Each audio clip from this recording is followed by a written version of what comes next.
great to see you. I wish there was a real fire. It's been cold lately, hasn't it? We meet on land that God created. The Yagara people cared for this land, so we pay our respects to their elders past, present and emerging. And we seek to care for this land and to work with those leaders. Let's say our prayer together. Ready? From the top of my head to the tips of my toes, from the lobes of my ears to the end of my nose, from my back to my front to my wiggly fingers. God loves me! Yay! Let's go to the story chair. It's a good stool for having lunch on, but it's not the story chair. Let's go. I don't think a swing will work as the story chair. Let's go. Finally made it. Phew. One day I'll get here straight away. Well, shall we call for Grover? Maybe a laughing Grover this time.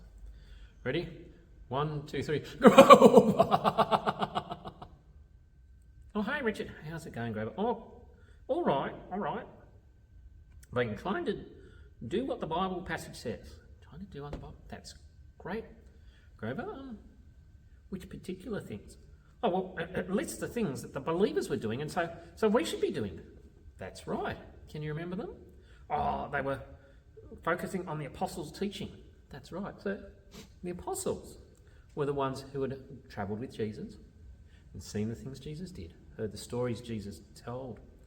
So they didn't have the Gospels back then, so they had to listen carefully to what the apostles were teaching about who Jesus was, what he'd done, and what that meant. Oh, yeah. So I've been reading the Bible and going to church and Sunday school and listening.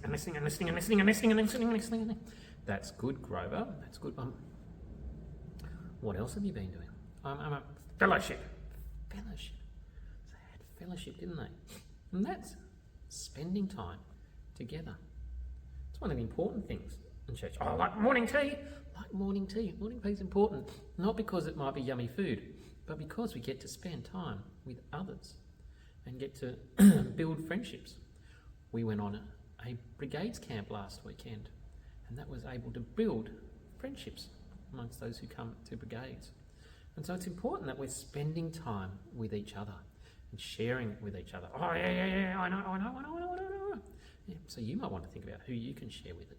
Morning tea, and it might not always be the same people. You might want to branch out to talk to someone new this week. What else have you been learning? Breaking of bread. So I've been going to the shops and pulling apart all the loaves of bread. Grover, no. What? No, that's not what it means. That's not... No wonder the man in the shop was a bit grumpy. I bet the man in the shop was a bit grumpy. Oh dear.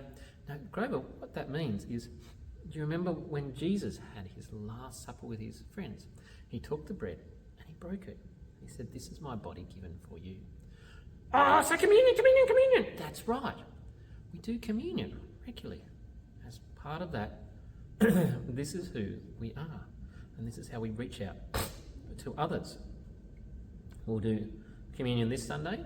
We'll do communion to remind us who God is. So that's pretty important. Was there another one? Oh, and prayer. Prayer is important, that we're praying for each other, praying for the world. It's not just about what I want, but it's how we want to see God at work around us. It might be in doing and helping to make the world a better place. It might be just helping those who are sick. We pray. Yeah, and as they did all of that, they shared with each other. They did share with each other. So we can think about what we can share. So the Bible isn't saying you have to share everything. You have to get all you have and go and share with it. But there might be some things that you can share. There might be some toys that you no longer use that you might want to donate to the op shop or our op shop. Or give to a group of people who can't afford nice toys. And pick good toys that you have. Not the ones that are all battered and, not working, but the ones that maybe in really good condition because you've never really played with it much. And you're just not going to play with it again. So that could be good. We can share with each other. Yeah, and as we do that, people will come and join us. That's right. If people see us in this wonderful community, where we're learning about Jesus. We're having fellowship with each other. We're doing communion and remembering what Jesus said in that moment. And as we're praying for each other and as we're sharing, then we might be like Acts, where people kept coming and joining. I hope that will be Southside. Oh, I hope too. So we're doing communion on Sunday? We're doing communion on Sunday. We've got Sunday school on Sunday, our 8:30 service. This week the 8:30 service is at Mount Gravatt, so you might want to join us there. It's a wonderful teacher this week. It's obviously not you, it's not me this year. Well, that's good. Grover. So we'll see you then, or see you next week. Bye everybody! Bye!